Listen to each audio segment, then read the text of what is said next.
Well, I would rate the Modi government to have performed very well for very important reasons.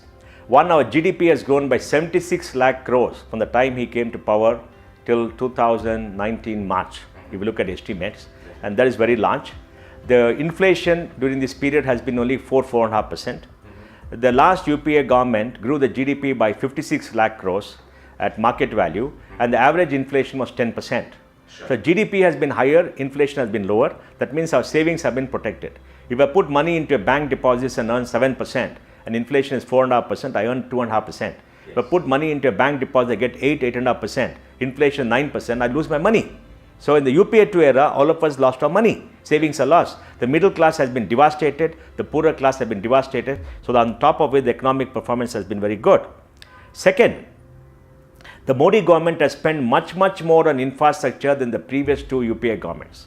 What they have spent in the 5 years that they've been there, I think is almost equal to what the UPA has spent over the last 10 years.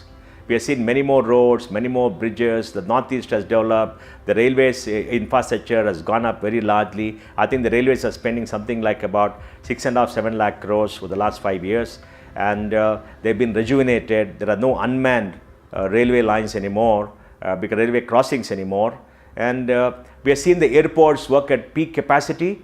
Airport traffic has grown in double digits for the last 5 years. We've seen the Ganga getting cleaned, we've seen the ports grow up. In all facets of our infrastructure, I think is done very well. The third, there has been no corruption in Delhi that we know. The Rafale thing is totally bogus. There is no 30,000 crores that Narendra Modi can take and give it to anybody. Just other day, Rahul Gandhi said that he's taken the money from the people of Andhra Pradesh.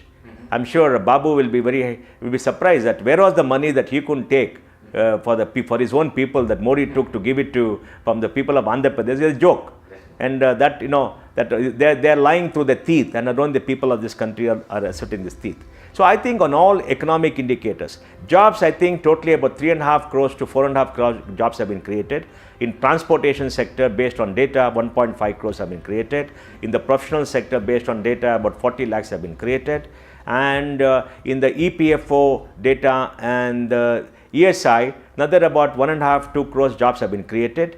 And if you look at government jobs, about 35–40 lakh jobs have been created. So maybe 3.5–4 crores have been created, and these are all verifiable data. The NSSO survey is very wrong. I don't know whether they asked the right kind of questions. Unemployment has not increased massively in the last 5 years. People in the working age group coming down is not correct. We need to understand what questions to ask, how the data is. I hope the government releases all this. So on the jobs front too is there. And lastly, on the global scale, I remember going outside India in 2013-14, there is no respect for India. Now there is respect for India. I go to Japan very much, they respect India. I go to the US, they respect India. I go to the UK, they respect India. I go to Europe, they respect India. All around the world, there's much more respect for India than there was earlier. And India is recognized as the fastest growing economy. India is recognized as something that stands for, stands for the future. So I think respect for India all over has improved. So I think very good work has been done in the last 5 years.